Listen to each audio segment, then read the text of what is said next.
This week, we're going to look at how to market a corporate coaching business.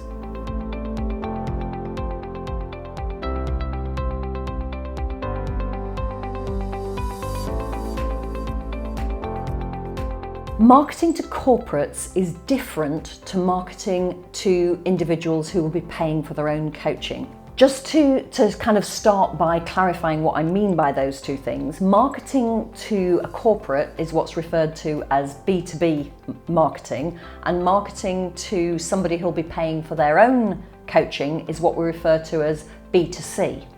B2B is business to business, your coaching business to another business who will be paying for the coachee's sessions. B2C is business to consumer, and that's where the consumer, is the person paying for their own coaching, so the coachee pays themselves. Now, there are some significant differences between marketing B2B and marketing B2C. For a start, the fees that organisations, corporations pay are usually much higher than the fees that an individual would pay. You know, corporations have much deeper pockets than individuals. And the second difference is that there are more people involved in the decision-making process in B2B marketing than there are in B2C marketing. So B2C, the person that's making the decision on whether or not they want to pay for their own coaching is them. One person involved in the whole process. B2B, you have the person who's going to be coached, you have potentially their line manager, you have perhaps HR, and you may even have some other interested parties depending on the setup of the particular organisation. So where do you start? For a start, who is your ideal client? Well, your ideal client is the person that will receive the coaching in the end. Now, the reason that you might be scratching your head and disagreeing with me is you'll be thinking, but they're not the budget holder. Surely the budget holder, the person who signs off the payment, should be my ideal client. And let me explain why that's not quite true. For any person to get the maximum benefit from a coaching program, they need to be committed to that program. If somebody has found and chosen a coach for themselves, they are far more committed to a process than somebody who has a coach imposed upon them. And that's why the way that we teach you how to market to corporates involves marketing to the person who will receive the coaching. Now, you're absolutely right that they probably aren't the budget holder. In some cases they can be, because some organisations allocate a budget per head and the person who will receive the coaching can choose how that budget is spent. But if that's not the case, they are still the ideal client. The other parties involved we refer to as other stakeholders in the decision-making process. And you will need to be able to offer comfort to those other stakeholders, but that doesn't make them your ideal client. The person that you want to market to, so the person who you need to recognise as your ideal client, you need to figure out what their 3 a.m. problem is. So what is it that's keeping them awake in the night that coaching can help them with, specifically your coaching can help them with? And how is that particular problem showing up in their lives? What impact is it having? What kinds of things have they tried in order to ameliorate that impact? And are there other things that you can suggest to them via your marketing message that perhaps might have a bigger benefit to them than the things that they've tried? So that's how your marketing message works to that individual. And as previously discussed on videos in this YouTube channel, we will take that ideal client through the AIDA acronym, so that's AIDA. The first A is awareness, so you become apparent to them by showing up in their social media feed, or maybe you're speaking at a conference they're at, or perhaps you've met them at a networking event, but however they come across you, first of all, it's awareness. The next stage is interest. So they go from being aware that you exist to being curious about the fact that everything they see or hear from you is almost like you're inside their head.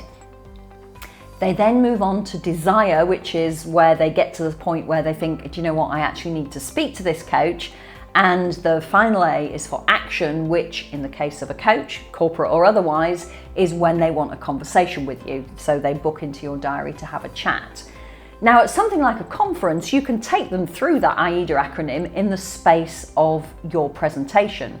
On social media, that might take longer. Well, it absolutely will take longer because you have to draw them into your world.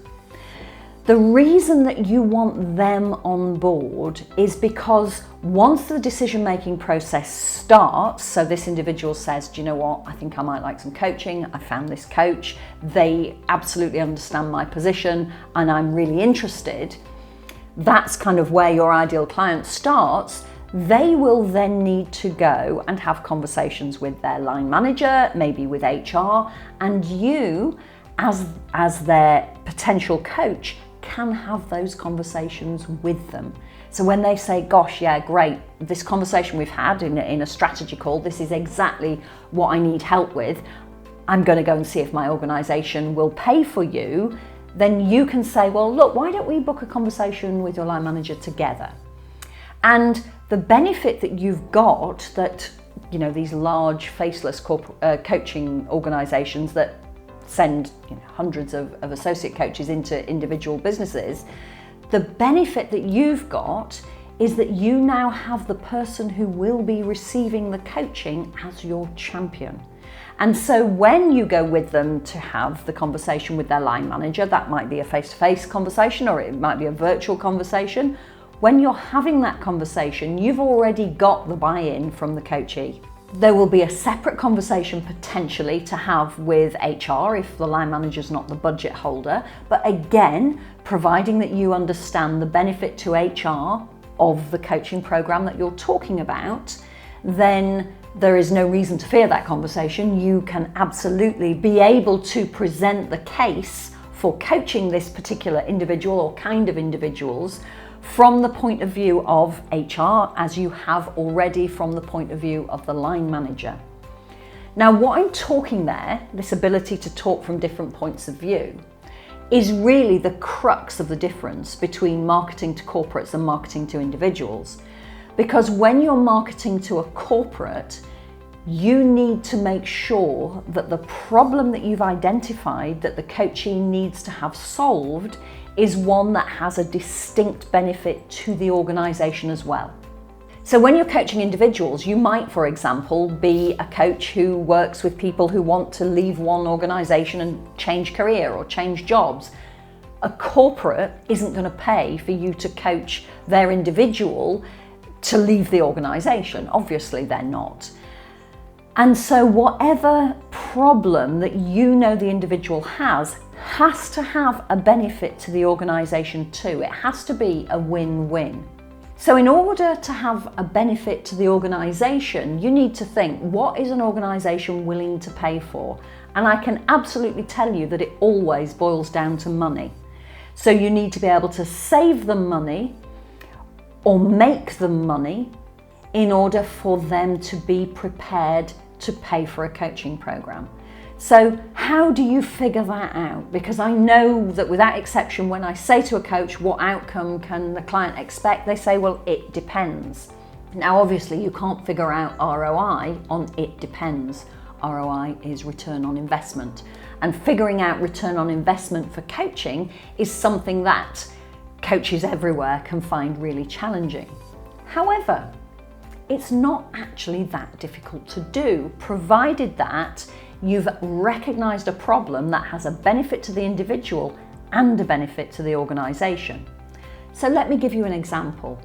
Maybe you have recognised that the benefit to the individual is that they can move up the corporate ladder, the career ladder, with more comfort, perhaps move into a leadership position with the support that's required from coaching. And the benefit to the organisation is that they can promote internally. They don't have to go externally and incur recruitment and onboarding costs, the cost of having somebody not able to run at full speed until they've been there for however long it takes them to get up to speed, and there are studies that have said that can be up to a year. And if they're keeping people within the organisation, they're not losing the knowledge that walks out the door when that person leaves. And all of those things have costs associated with them.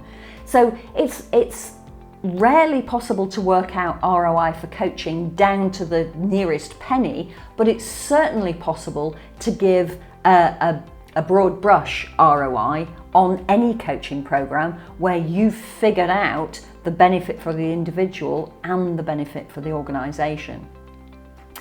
Where a lot of corporate coaches fail in their marketing is that they haven't thought that piece through.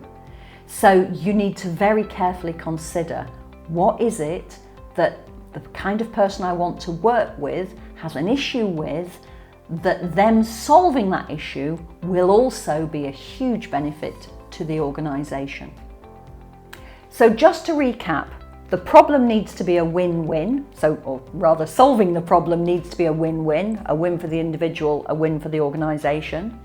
You need to consider the benefit from the point of view of a number of stakeholders. So maybe the line manager, maybe HR, maybe somebody else if you know that the organisation you're focusing in has a slightly different structure. And you need to be prepared to go and have those conversations with the coachee with you as your champion. When it gets to the proposal stage, you write your proposal with a marketing slant. So you write your proposal whilst emphasising the benefits to the organisation and to the individual of taking you on as their coach. And again, that's something that large organisations won't be able to do because they won't understand the detail of the problem in the same way that you do. The corporate coaches that we work with have all been able to market to their individual ideal client and to generate business from corporations, business that has really high fees associated with them. And once you're in the organisation, then you build relationships. You build relationships so that when it comes to working with you again, that organisation already knows who you are and they know what you do. So that's the difference between marketing to individuals and marketing to corporates. Remember to subscribe to the channel and hit the notification bell so that you don't miss a single episode. I really look forward to helping you thrive in your coaching business.